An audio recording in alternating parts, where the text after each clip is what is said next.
our fuck. You good?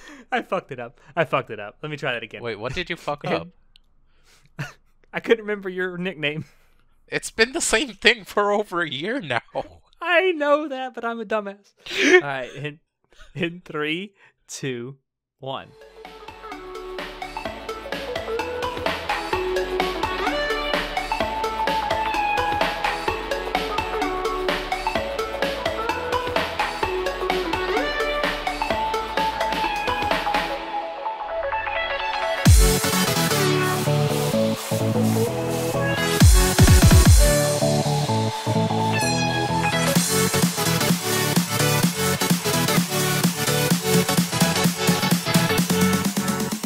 Hello, everyone, and welcome to Anime Club After Dark, the podcast that delves into all things anime, manga, and otaku culture related. I'm your host, Alex, but you can call me Senpai, and joining me tonight, I have our Wizard of Wait What, Chinoda. Behemoth in Monster Hunter World is a fucking pain in the ass. Good to know. And our Chivalry of Shota's Shotaro. Just finished with my purge cycle. Oh, God. You want to actually explain that so people don't think you're actually a crazy person? He's not Wow. white. Did you just call people with eating disorders crazy people? They Oh do my have God. disorders. Oh my god. They're like pedophilic disorders. You dig your hole there. Nah, the man is allergic to nuts and he ate nuts last night. That's it. You just had to throw it out. Allegedly. You don't know the truth. I don't know the truth, and I kind of want to keep it that way, Oh. especially when it involves vomiting. So anyway, the topic we're going to discuss tonight is kind of an interesting one based on an article that we found about the oversaturation in the anime industry. But before we get to that, okay, well, Chinoda, let's go ahead and do the thing that you want to talk about first before I get to my rant. Alright. I don't want to get into this too much. I just want to point it out and laugh. One of the people involved in, I believe he's one of the animators? Yeah. One of the animators for My Little Pony got sent to prison on child pornography, and I just want to say, like, Ha ha ha ha ha. yeah, what Alex said. Like, we've known about this whole community and all y'all's problems for a while. Just saying. You Kill don't know yourself. who's in those fursuits, man. It could be Oh children. my god. God, I'm gonna fucking throw up. Nah, like, it's sick. And it's kind of indirectly relates into what I want to rant about next. But, Wow.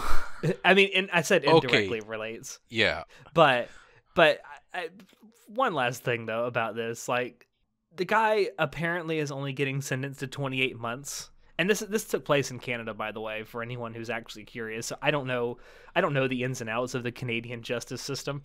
It's but fucked is what it 28 is. It's apparently because 28 months in prison for possessing more than 60,000 images worth of child pornography seems a little light. Just a bit light. But maybe that's just me. Although, in those 28 months, he'll probably get the shit kicked out of him more than once, so that's a good I hope thing. he gets executed. I'll be straight up about it. He could get shanked while he's in prison, who knows? But that is funny in a way because he worked on My Little Pony. But playing off of that, it's time for me to rant, boys and girls. So sit back and relax because you're about to get an earful. So, yesterday, of course, by the time this goes out, it'll be about a week old. There was an article released by Sankaku Complex, and I'll link this below for anyone who actually wants to go read it. That came out about Pixiv, quote, banning the loli tag because of police warnings. So I'm going to read the first little part of this article here. So it says that Pixiv have reportedly forced a lolicon artist to make his work private on the basis of accusations that they, quote, contain sexual acts involving children, offering by way of explanation only the claim that, quote, recently internet monitoring has been strengthened. And according to this artist, roughly 70 of his works were made private after receiving the following message from Pixiv. And of course, it's got screenshots of the message that was sent to this artist from Pixiv. It's in Japanese, but it's been translated. And the translation is roughly this. This is a message regarding a contributed work from Pixiv's executive office. We received a report from a third-party organization that your submitted work contains sexual acts involving children. The corresponding works were made private. Monitoring of the internet has become stronger recently, and the Internet Hotline Center, and I'll come back to that in a second, operating under the auspices of the National Police Agency, has been requesting measures for the prevention of distribution of certain content. We ask for your understanding. That is all. Thank you. Okay, so the fact that Japan needs an internet hotline center is incredibly disturbing to me. And I actually, the article mentions this too. The Internet Hotline Center is an NPO or nonprofit organization which, and the article says, apparently acts on reports from public content about harmful information found online. Okay, so my first point of contention with this is who determines what is harmful? Like, seriously, like, is it me? Is it you, Sho? Is it you, Chinoda? Who determines what's harmful and not? I mean, I'd love to have a god complex like that, but I know it takes an enormous amount of narcissism to think that you can police what other people deem to be, acceptable. Like seriously, and I know there's a lot of people who would debate this, and if you want to actually debate with me about the fucking ethics or morality of loli and Shota artwork, fine. And of course, it mentions nothing about Shota artwork in this because I guess sexualizing young boys is fine. You just can't sexualize young girls.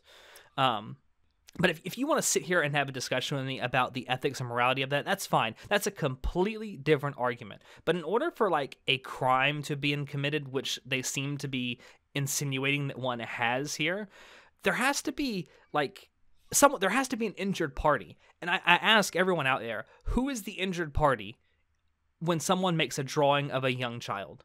Now, if it's a drawing of an actual child, like a real person in the real world, then maybe you have a case. But if it's a completely original character that sprang whole from the artist's mind, who's been injured in that?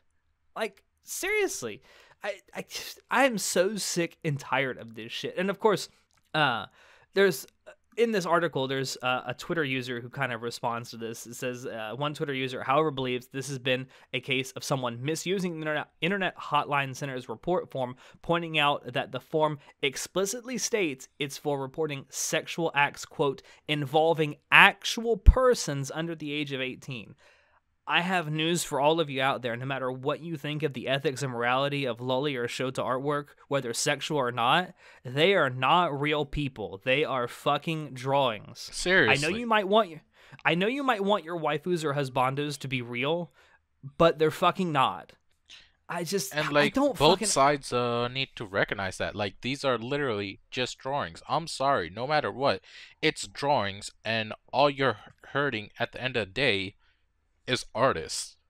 Like, I know, and it's like people throw the word fascist and Nazi around all the time. You want to see what real fascism looks like? It's this. It's people telling you what you can and can't think about stuff. And it's like the article itself, because obviously the person who wrote this article seems to think the same way I do. Like, this is kind of bullshit, because based on what they've said here, what the Internet Hotline Center has said about the content that was already privated or removed, it's so vague, because it says depictions of people who are underage. Okay, so what does that mean? Does that mean that any character wearing a school uniform in art is considered underage? Because they technically are. If they are going to high school, they are by definition underage. Does that mean you can't actually make any art with any more of a character wearing a high school uniform? Who knows? I am so sick and tired of this shit. And of course, they're leaving stuff like that's R18G, which on Pixiv means goro, which is like incredibly violent artwork that can be sexual as well. And it's just like there's no consistency with what people are saying should and shouldn't be allowed on the site. Like, I get it. If someone is uploading artwork of actual children, like their artistic interpretations of actual children and sexual acts, we can have that conversation of whether that should be allowed or not. But if they're completely original characters, or they're characters like fan art from a show that has fictional characters in it, and a good example of this is the Fate series. There is a lot of art on the fan art from the Fate series on Pixiv, and there are a lot of loli characters in the Fate series. So I guess all that art is just going to go away. So I feel really bad for you if you're a Fate fan and you're looking for fan art, because That's most of what Pixiv's front page is. It's this whole thing makes absolutely no sense. I am so sick and tired of this shit because it's so stupid. It's just drawings, people. Get the fuck over yourselves. Anyway, that's my rant over. That was about, what, 8 minutes? Something like that. Wasn't too long, but yeah. Oh god. And I love Pixiv. I know that I go on Pixiv relatively frequently, at least a couple of times a week, to look for fan art. I know, Show, you do it kind of frequently yourself, a couple of times a week maybe. I think most of us here on the podcast have used Pixiv to some degree at, weekly or monthly or whatever. And it's a good site. I mean, you can find a lot of really good fan art on Pixiv. And it's worth pointing out that one of the best anime that came out this year is based on a manga that started as a webcomic on Pixiv, and that's Wotakoi.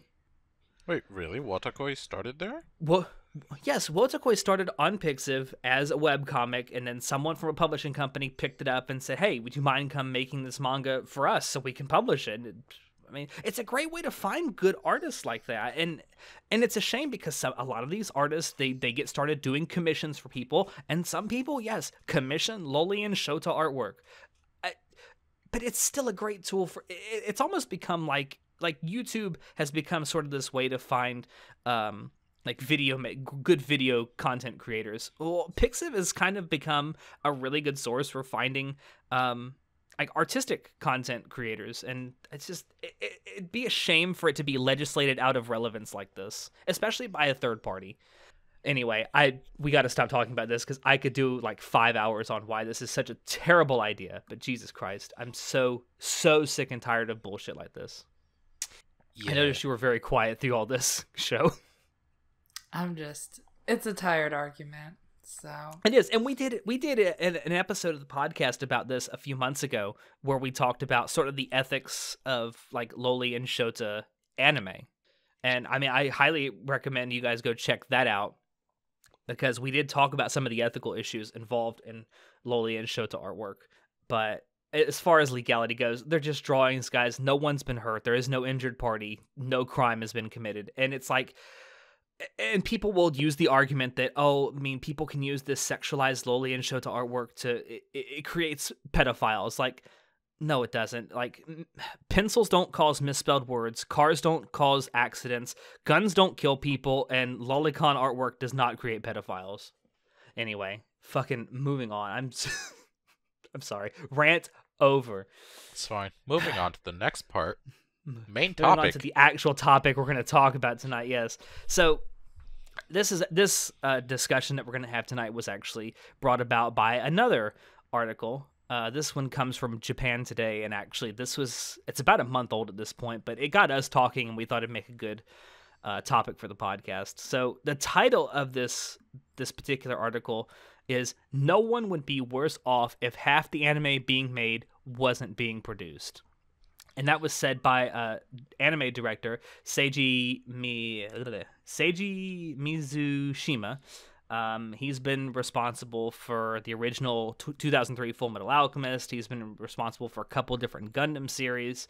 So, I mean, take it for what it is. He's been around for a while, but he makes the argument that I think some of us in the anime industry in the anime fandom have been making for a while, is that if you look at it today, there's a lot of anime being produced every single season.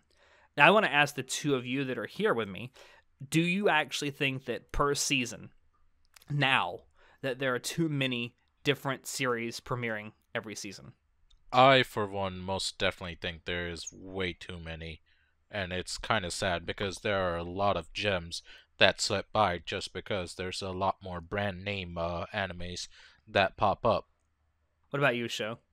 I mean, from a consumer standpoint, well, it's a complicated thing because, like, oh yeah, of course. If it's just more, just that, like, if everything else is a vacuum and we're getting more anime, then of course that's a good thing. But like, if we had less anime, would it be better quality? maybe I would want that, maybe not. Would, like, if we had less anime, would there be less niche topics? But I wouldn't want that. I want more niche topics. So I don't know if I'm happy with a large catalog or not. I definitely agree that it's a multi-factored issue. And we'll definitely get into a couple of those. But I went and did some people might say quick math, but Quick other maths. people might say quick maths.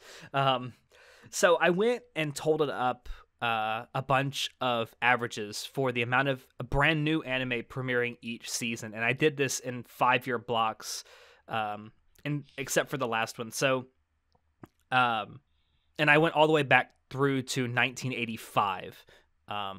So from 2010 to the current year, 2018, which I know is more than 5, it's actually 8 years, so this is a little skewed, but it still fits the trend. So from 2010 to 2018, there was an average of 41 new anime premiering every single season.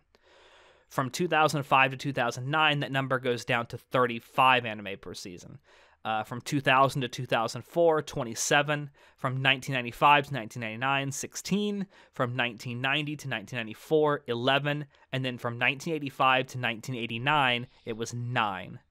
And these averages do not include OVAs, ONAs, movies, or specials. So that is just anime that premiered on TV in some way or another. It premiered on TV. So I think that a lot of people can see very obviously that there's definitely an upward trend since at least 1985. And the only reason I stopped at 1985 is that seems to be, at least on MAL, about the last year that there's really accurate statistics for anime, in terms of like when exactly they premiered and how many episodes they had and how, the premiere date and the final episode date, stuff like that. I could have probably gone further, but I thought that this very, very easily showed the trend. So looking back at that, from 1985 to 1989, there was an average, and that's an average of 9 new anime premiering every season. I think for a lot of us here on the podcast, myself included, that's about the number of anime we pick up each season. Would that be about accurate for both of you? That's like the upper limit. Well, yeah. At a point in time, I would do like 15. Like now I'm doing like 6. So 9 is over median, the years, I guess. found I've started watching less per season, but it is still a rather large amount in comparison to what we used to do all those years ago. That's true. I mean, I think some of that is, you get older, you have more responsibilities. You don't have necessarily time to sit and blaze through, 15, 20 different anime series throughout an entire season. Good times. I know, right? But that is roughly the amount of anime I tend to pick up per season. I don't necessarily go watch all of that this season. Some of those get drops, but I typically will pick, 7, 8, 9, maybe 10 anime each season, and I'll give them a try at least through the first 4 or 5 episodes. But that's the average amount of anime that came out per season from 1985 to 1989. I mean, and you can ask, like, what came out those seasons. I mean, probably not a lot that people remember today. Probably the 2 biggest things that people remember from that stretch of time that are still kind of around are Dragon Ball and Fist of the North Star. And then that, it's just what are considered classics that are remembered. Yeah, I mean, there are some that people like me who have been around for a while, will pop in. I mean, hell, the original Devilman anime premiered in that stretch of time. But to the thing that you pointed out, show, and the article does claim this, that the quality of the anime that has been coming out recently has dipped. I personally agree with that stance. Okay, obviously there are anime every single season that are pretty good, and then there are anime every season that are pretty bad, and then you have that middle ground.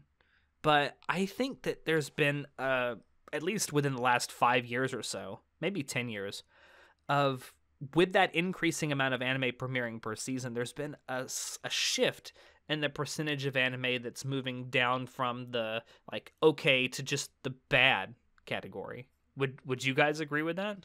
Most definitely. It also is played on by the fact that there's a lot more animators now also, but a lot of them aren't necessarily professional animators, and they're just starting out, and this is no fault on them necessarily. It's just where they are at, and it doesn't translate into quality because of those reasons, and not just animators, but also producers, authors, directors.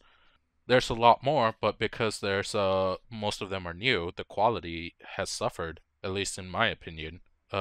Show? I think that the general average quality of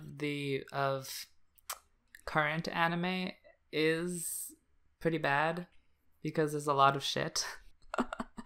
um, and I haven't watched a lot of older anime, but I assume that the animation was a bit more consistent and they put more time into it from what I've seen. Whereas there's a lot of shows these days where it looks just like they did the bare minimum to like make it just barely watchable and then cash in on it. But at the same time, like the best animated show that's currently in like on air, I would say is better than the best animated show in the past. So Most definitely. has the quality dipped?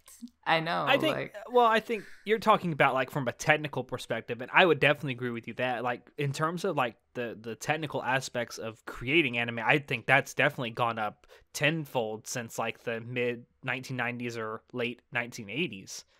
But and all that's well and good. I mean, it's definitely like you look at there's a huge difference in the animation quality of the original Legend of the Galactic Heroes OVA series compared to the new stuff, the new Legend of the Galactic Heroes anime that came out this year. And there's a huge increase in the amount of graphic quality and the sound quality and stuff like that. But does that necessarily mean that the stories being told are necessarily better or at least of the same quality? oh, the stories themselves? Yeah. Oh, I didn't even consider that. Well, I guess they're pretty bad too. I mean, most of them are adaptations, though.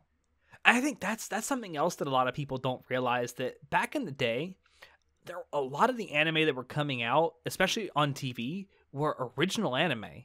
Like there weren't near as many adaptations as there are now. I mean, of course, there were adaptations like Dragon Ball, like Fist of the North Star, but It did exist, but there, nowhere near the numbers it does now. yeah. I mean, I was gonna go look this up, but I think that the year that the original Dragon Ball anime premiered, and I got to go look this up because I don't exactly remember, but I believe that it was one of only 2 anime that season that it premiered that were adaptations. All the rest were original. Which, if you think about it, that's pretty impressive in and of itself.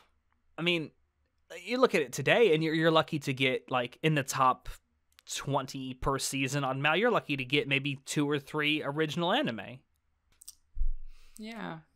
So, do you think that has something to do with it too? That the amount of anime being made has gone up because there are more people, or more studios willing to adapt stuff rather than create stuff on, as originals? You think that's easier to adapt it? I think so, because you don't have to sit there and create a story. All you have to focus on is the technical aspects of it.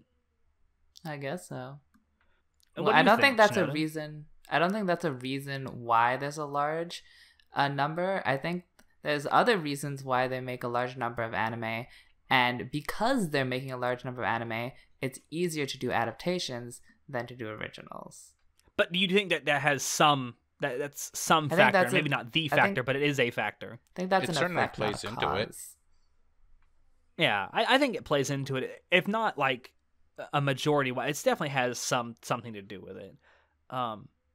But And this is something else that the article claims too, and I think it's definitely true for me. I'm sure it's true for the both of you as well. That consumers necessarily per season can't keep up with all the airing shows. Well, I can't. Well, I think okay, yeah. So I think that's a stupid point to bring up because it's like, who cares? Why do you want to keep up with all the airing shows? Get over yourself. Well, that just goes into the problem of a lot of people's mentality has shifted into the seasonal instead of Yeah, well, it's watching like whatever whenever. I mean, not that it, there's anything wrong with it, but like that's just how things have changed. well, it's like for me last season. There were a bunch of shows that I picked up last season that I didn't think I was going to, and then about halfway through the season, everyone talks about how good Hina Matsuri is, and it's like I've already got 12 fucking shows I'm watching. It's because you got a weak mind. Who cares? Who cares if people? Hey, but so many people talk about Attack on Titan. You should go watch Attack on Titan then. Oh, If you God. cave so easily to peer pressure. I have watched Attack on Titan. I have no interest in that. And by the way, it's not even the most popular anime airing right now, so fuck you. But I think like, and then I'm forced, like with Hina Matsuri, I'm forced to go watch it after it's finished airing because there were good Quote, anime that I was unquote, watching last season. "Quote unquote" forced. I mean, I don't have to. No, I'm not forced to do it, but I feel as though I'm forced to do it because everyone said it was so good. Like I want to check it out, see if it lives up to the hype, of course. But I don't know. It just seems like I don't have enough time for all this shit. That's why everyone should be a hipster and just fuck off what everyone else tells you to watch and just watch what you want. Who cares about Hinamatsuri? I don't even know what Hinamatsuri is because I just ignore everyone. Apparently, it's a pretty fucking funny comedy. But, Is that the you one know, with the robot? No, The Psychic alien Girls. Psychic? Yeah. Oh. Elfin lead? No, Oh God, you're a few seasons behind on that one. Oh. I think you mean years. Well, a few, just a few. I don't know. Like, I feel like there's so much coming out, and then of course there are seasons that that are kind of shot. I mean, a good example of that would be spring season of 2017. The spring season of 2017 was pretty awful because the only two things that anyone talked about from that season, and will continue to talk about, I'm pretty sure, is that MHA season 2 premiered in that season, and so did this second season of Attack on Titan. Name for me anything else that premiered that season. Okay, that's unfair to ask of me personally, and I feel really attacked right now.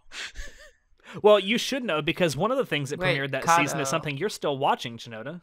Kato. Kata, that's one. Food Wars. Boruto No, it was didn't. another one. No. Oh, that's on board to start. Listen, I can't remember Yes. yesterday. You can't ask me to name But dates see, like that.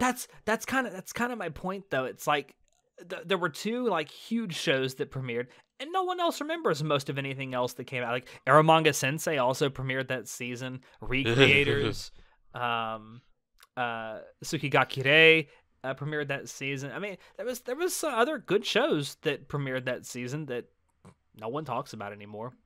So you're saying if there was less shows, people would remember them more? I'm thinking that if there were less shows, that people would watch more of them, and they'd be more inclined to give other stuff a try. But there's just the problem of those shows in particular are what would be equal to AAA video games. Like I'm not sure what I think if you're there's talking about like things like MHA and Attack on Titan, right? yes, like Yeah. they're the top brass. Meanwhile, everything else not Yeah, necessarily the so. stuff. It's the stuff that gets the most amount Yeah. of talk and the most amount of press for sure. The advertisements, the push from all the other forms of media, like they get talked yeah, about. for sure. But what about the other stuff? They don't get the recognition, and because of that, Yeah. like, and let's be real, most of the community is affected by these sort of things, and that's what sticks around, just because of the sheer amount of talk that is around these products. Yeah, and it's worth pointing out that, well, with the exception of like the two big ones from summer 2017, which was Attack on Titan and MHA, and of course Boruto, which is kind of an continuously running show. Like it's new episodes every week with almost no breaks in between them. All these shows, with the exception of maybe one or two that were 2-season-long shows, they were all seasonal shows. They were all 10, 11, 12, 13-episode shows. And I think that probably has more to do with all of it than anything else, is this push towards an enormous amount of seasonal anime coming out per season, which are like 10 to 13-episode shows, over much longer running shows, which are 25-plus episodes. And there is something to be said about that, because shows that are typically 24, 25 episode shows do tend to leave you more satisfied than with the more fleshed out story and everything. Meanwhile, these one season animes, it's not as satisfying. Like, you want more almost all the time, but you're almost guaranteed to never see it, at least for a decade, which is absolutely ridiculous. Yeah, I mean, and some of these adaptations are kind of deserving of just a seasonal anime. Like a good example from last year would be like Aho Girl. I don't really see that being a long running show. I don't see most comedies, as a matter of fact, being incredibly long running shows. But I mean, you see something like why isn't, as popular as it is, why isn't MHA a continually running show? Well, they catch up to the manga too fast. Well, Naruto's never had to worry about that, and it's been incredibly popular ever since it premiered. Yeah, but was it quality though? I mean, it was part of what's known colloquially now as the Big Three, so I'd say yeah.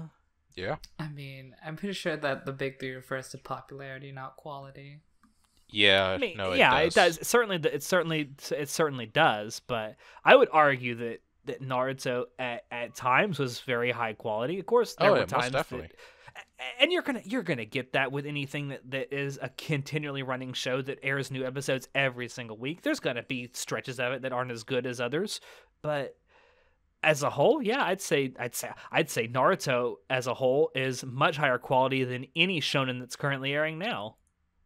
You just pointed out the problem with doing a show continually running is that you're forced to like fill it in with not the best, like not the most quality parts. Whereas if you do it like one chunk at a time, you can concentrate all your effort into each like episode. Yeah, I'm not saying there aren't pitfalls with it. I will say this for MHA, that is what they do. It is a somewhat long-running series, but they do take breaks in between, and because of that, they're actually pretty successful, I would say, in keeping up in the quality regard. Yeah, I mean, there's been roughly a year space in between each of the seasons that have come out so far. Roughly a year. I think a little bit less than a year between seasons, but yeah, but I mean, but it's a good span of time. I mean, certainly a lot less time between the first season of MHA and the second season of MHA than there was between the first season of Attack on Titan and the second season of Attack on Titan. Yeah, but Attack on Titan is like an exceptional case. I mean, they screwed the pooch on that because they didn't strike the market while it was still hot. But we're not going to get into that. You say that show.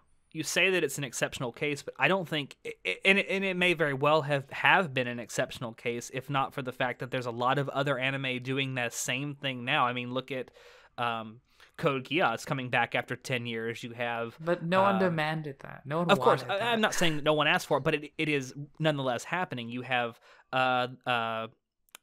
certain magical indexes coming back after a few years away.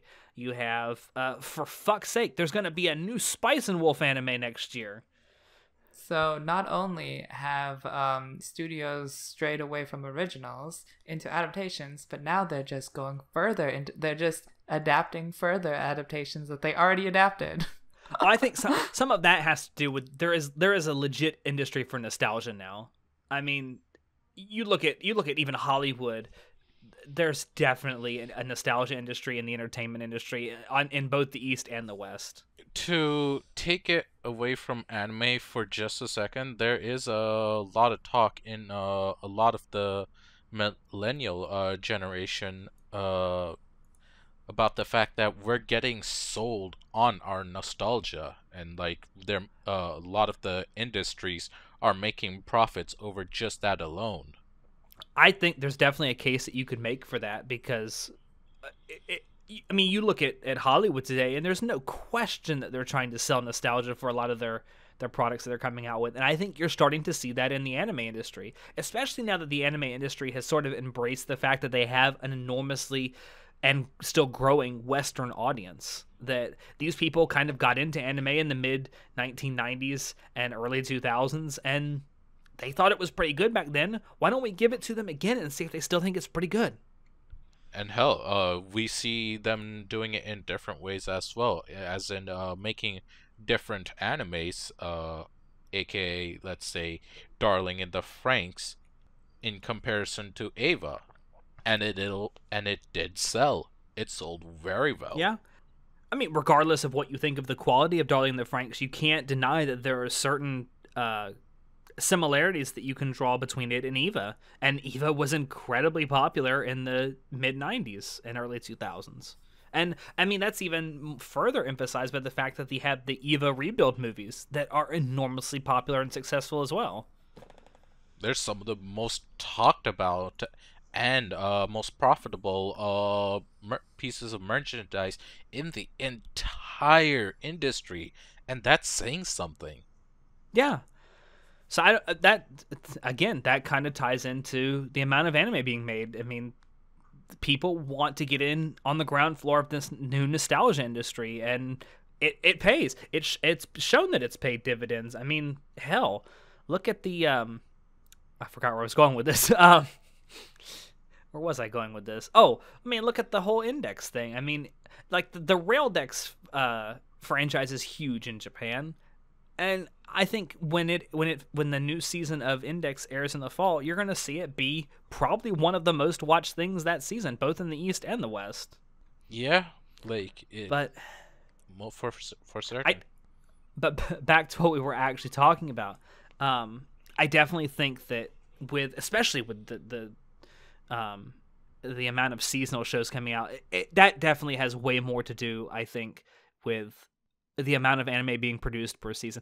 Also, if you think about it, there's a lot less financial risk for a studio to do a seasonal show as opposed to a long running show, because you can put out a studio can put out 2 or 3 seasonal episodes or seasonal shows for the same price that they could do maybe one show that lasts all year long.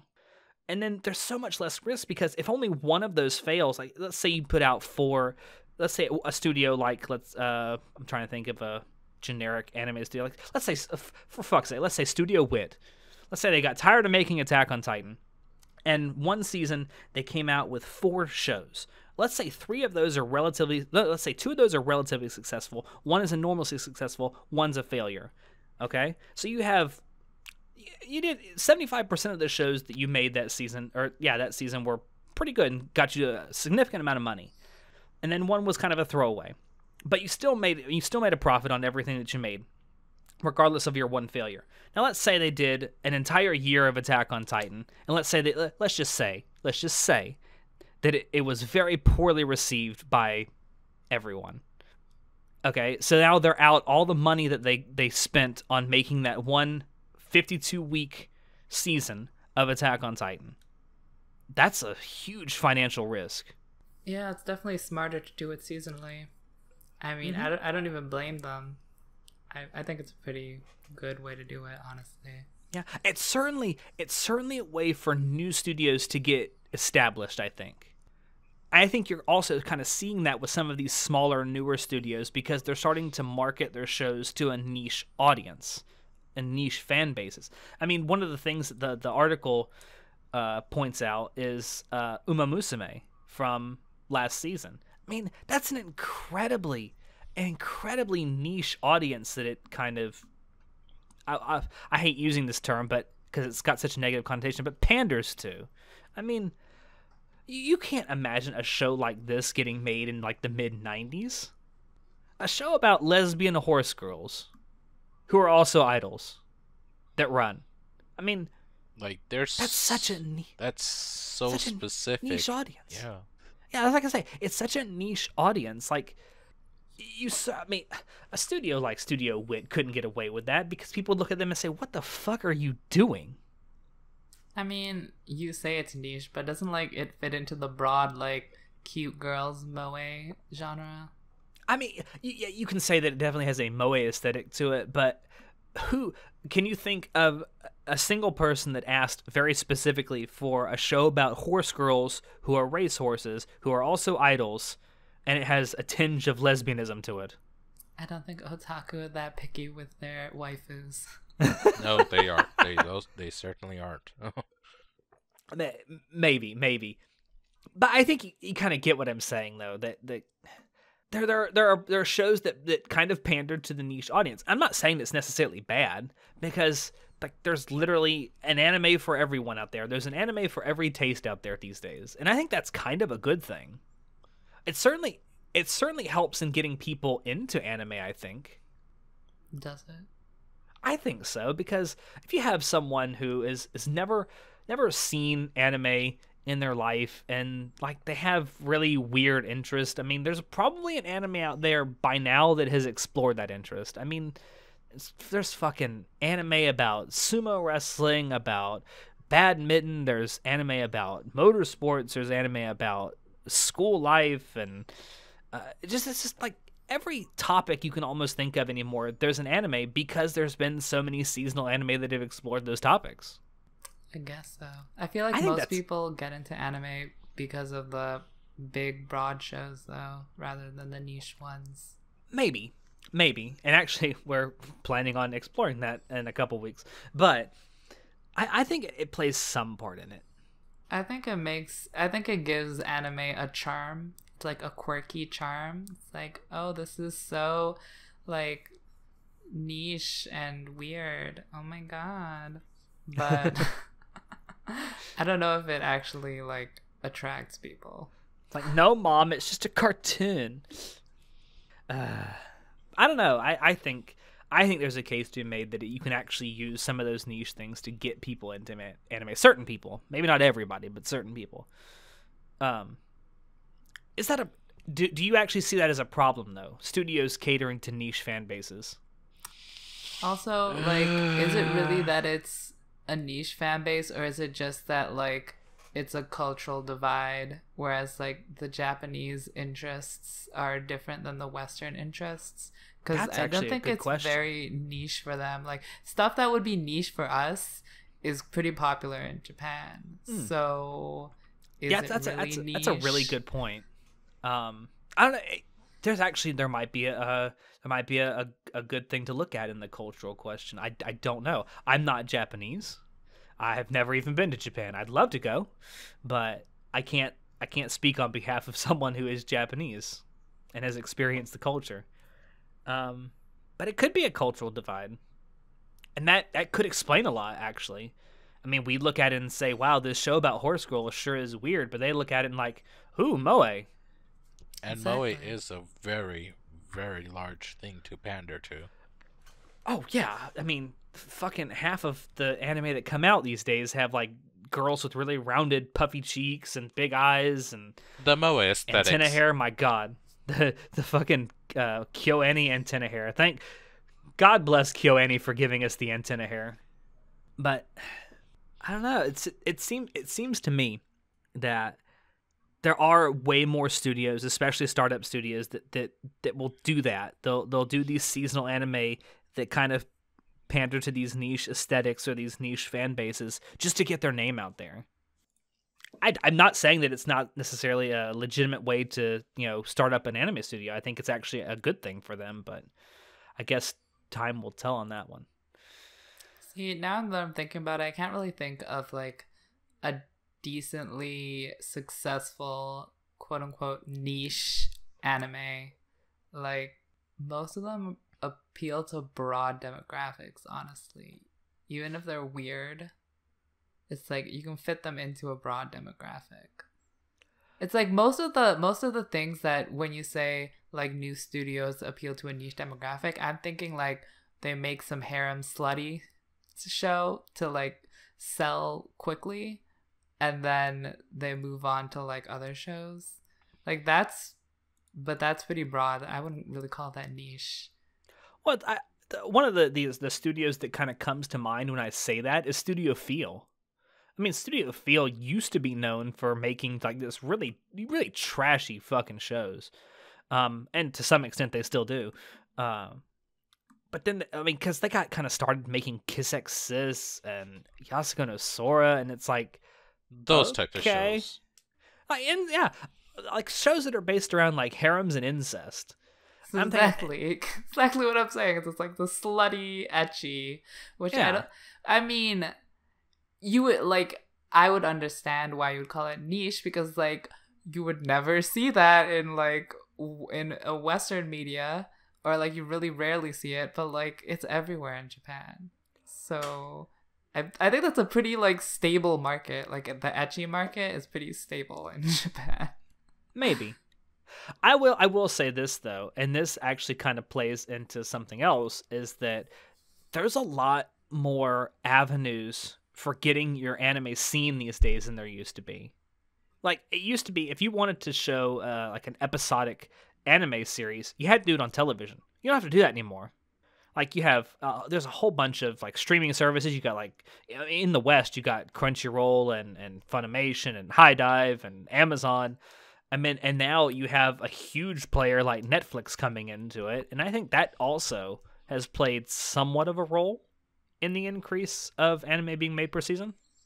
I don't think it's been integrated yet properly. Not yet. I but- think but it's do you see it- beginning the process of it because they do have the cash, and they have shown repeatedly that they are willing to spend it too. Yeah, I mean, I but think- you may not see it now, but do you see it necessarily in the future being so? I think the only big hit that I can think of that was released online would be Devilman Crybaby.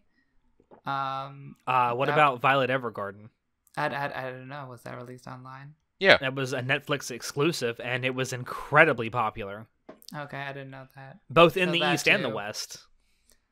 So okay, well that's like 2 shows. I think it's Yeah. it's occurring slowly. It's just starting. Yeah, but do you see it in the future as becoming like a legitimate thing? Like, I don't know. This could- Japan is slow to adapt. they Slow as are, fuck. but when there's money involved, I think the process gets kicked up a bit. And Netflix has straight up come out and said, and they've done this multiple times over the last couple of years, about the fact that they've invented, they're starting to invest how much money into new anime? a ton. Yeah, like if not in the millions, more. Well, I don't think they're definitely millions for Yeah. sure. It costs but a it's lot not to just- make an anime, folks.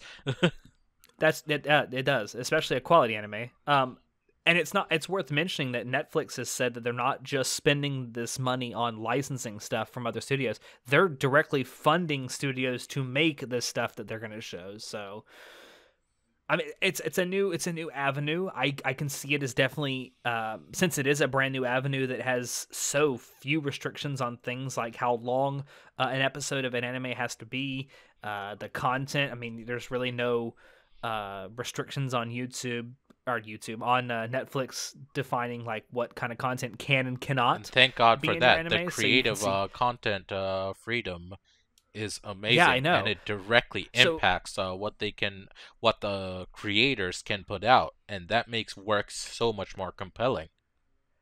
And if you think about it, there really are no seasons on Netflix. You can literally release anything of any length at any time. True. And Netflix has certainly kind of embraced that because, I mean, regardless of what you think about their model of releasing everything at the end of a season, and I think they have said that they are going to start experimenting outside of Japan of releasing anime week to week. But regardless of what you think about that, it's like Violet Evergarden released in like the middle of the spring season. Devilman Crybaby was like 4 weeks into the winter season. You had Castlevania, which was, I don't even remember when that was. It certainly wasn't the beginning of the season. That was also a good anime that was on Netflix. Was that an anime? Yes, The it was. questions that we have to ask. Yes, it was. It was an anime. Fuck you. It was an anime. not having this argument. Um, like the problem with Netflix isn't like when they release it. It's like if they're if when they hold back releasing it when the show is available on other like mediums. Like that's the issue. Like Devilman wasn't available until they released it. That's fine. You can release it whenever you want.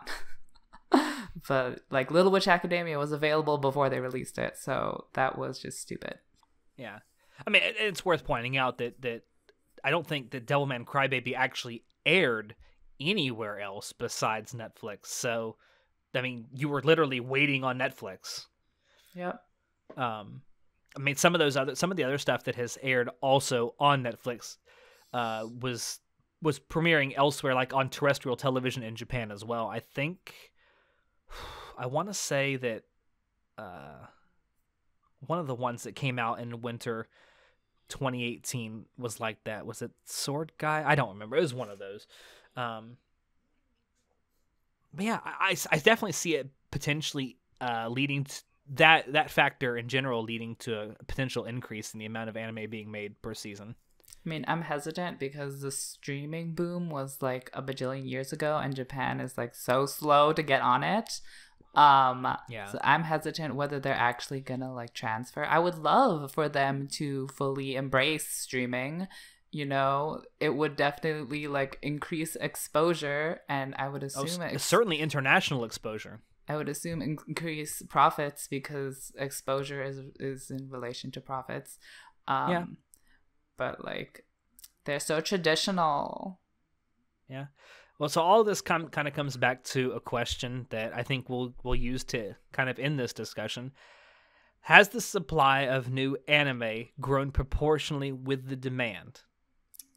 I would say that is the biggest factor to why the number of shows has increased over time, because the fan base has increased over time as well. I know the article is like, the supply is so much higher than the demand, but I'm like, is it though? I feel like it's pretty proportional. I would honestly agree, especially with the fact popularization of anime coming into all the different areas of the world. The whole world, in fact, is just getting into anime. They're finally catching up to the rest of us, realizing what kind of medium this is and the amazing parts of it. And I think because of that, if anything, the demand for it will only increase ever Yeah, so I expansionally as well. I'm sorry, go ahead. I can kind of get on board with that. I think that the supply has definitely grown proportionally with demand to a point. I think we're kind of getting to that point where those lines are starting to diverge a little bit, where there's a little bit more supply than there is demand. I think overall the percentage each season of good anime to bad anime is roughly the same as it was 10, 15 years ago. The only difference is the amount of anime being made. That's my take on it, really.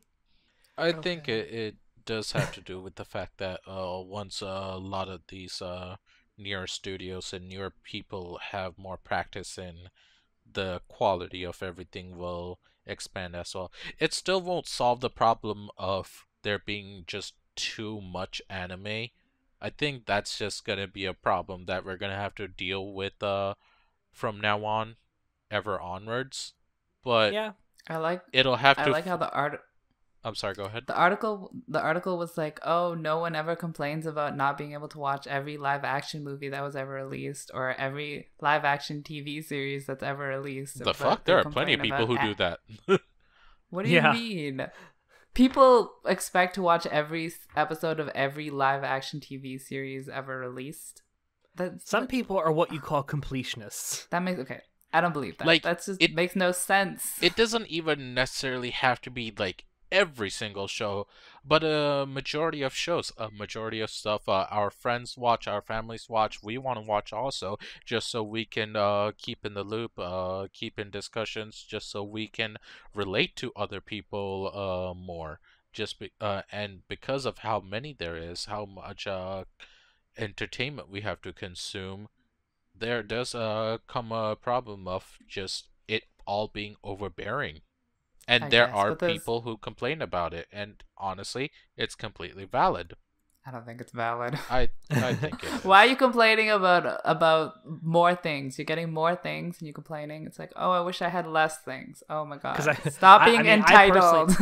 I personally find a reason to complain because I've seen what happens when there's a bubble economy. So, and it never ends well.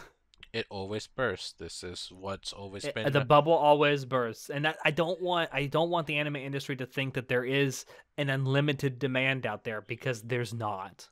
There is a tipping point as to where it becomes unprofitable. I do wonder though, once it bursts, of course it'll begin again. Like, there's too much money invested in it at this point for it not to. But I wonder if it does, will we have a second renaissance of anime? It would be pretty interesting to see. That's a really good question. I think that's a really good question to end this with. What do you think out there, everybody? Do you think there's too much anime being made, and will there be a new renaissance if the bubble actually does burst? Just wanted to add one more thing. I think that like I said, the supply is representative of the demand, and the major issue is that there aren't enough skilled animators to fill the supply. If there was, then I feel like the studios would be like able to stay afloat by producing anime at the rate that it's being consumed. Good anime at the rate it's being consumed. What do you mean? I think that's a distinction. I mean, between making good and bad anime. I think it's an important distinction to make, because I think anyone can make a bad anime. Well, like, I'm implying that if you had more skilled animators and skilled script writers, then that naturally you would make better anime. Oh yeah, the gap would close. Yeah. Yeah, man, definitely, I would definitely agree with that. All right, well. Anyway, thank you all out there for dropping in to listen to us. We hope you enjoyed it, because we always enjoy bringing this to you. And definitely let us know what you think about this topic. Is there too much anime being made? And do you think that if the bubble does burst, there will actually be a second anime renaissance? But as always, if you want to check out previous episodes of the podcast, you can find us on SoundCloud, iTunes, and YouTube. If you want to keep up with what we're doing and have a little more fun, you can join our Discord server, become a member of our Facebook group, follow our Twitch channel, and visit our website. As always, if you have any questions, comments, criticisms, or concerns on this or any episode, feel free to shoot us an email. Links to all these things will be down below in the description, along with a link to the article we used to base this episode on. As always, I have been your host, Alex, and I will see you next time. Say goodnight, everybody. Good night. The number of anime being made is too damn high. Damn high! That's such a dead meme. Good It is, Lord. but it's relevant, so it's okay. It's. I'm not using that for the thumbnail. Fuck you. Fuck you, do it. Come on.